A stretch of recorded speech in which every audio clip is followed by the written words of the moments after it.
Israel അതിക്രമങ്ങളാൽ പൊറുതിമുട്ടിയ ഫലസ്തീനിലെയും ലെബനാനിലെയും ജനങ്ങൾക്ക് സഹായം തുടർന്ന് സൗദി സഹായ ഏജൻസിയായ king Salman centre for humanitarian relief സെന്ററിന്റെ ആഭിമുഖ്യത്തിൽ ആയിരക്കണക്കിന് സഹായങ്ങളാണ് ഇരു രാജ്യങ്ങളിലേക്കും സൗദി അയക്കുന്നത്.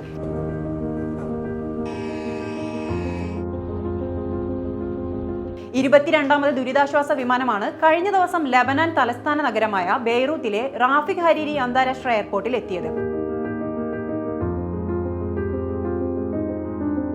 റിയാദിലെ കിങ് ഖാലിദ് ഇന്റർനാഷണൽ എയർപോർട്ടിൽ നിന്ന് പുറപ്പെട്ട വിമാനത്തിൽ ഭക്ഷണം, മെഡിക്കൽ പാർപ്പിട സംവിധാനങ്ങൾ എന്നിവയാണ് ഉള്ളത്. Saudi centre for cultural and ഹെറിറ്റേജിന്റെ സഹകരണത്തോടെ ദുരിതാശ്വാസ പ്രവർത്തനങ്ങൾ രാജ്യത്ത് സജീവമാക്കാൻ ക്യാമ്പയിനും ഇതിനായി രാജ്യത്ത് ഇപ്പോഴും തുടരുന്നുണ്ട്.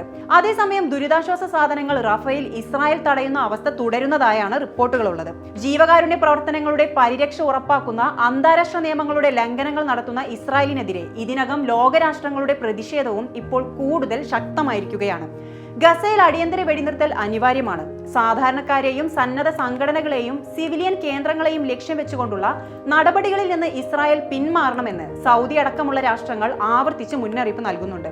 വടക്കൻ ഗസയിലെ മാനുഷിക സാഹചര്യം വളരെ മോശമായി തുടരുകയാണ്. 2015 KS റിലീഫ് ആരംഭിച്ചതു മുതൽ പ്രാദേശിക അന്തർദേശീയ പങ്കാളികളുമായി സഹകരിച്ച് 104 രാജ്യങ്ങളിലായി $7.1 കോടി മൂല്യമുള്ള 3100 പദ്ധതികൾ നടപ്പാക്കിയിട്ടുണ്ടെന്ന് KS റിലീഫ് അധികൃതർ അറിയിച്ചിട്ടുണ്ട്.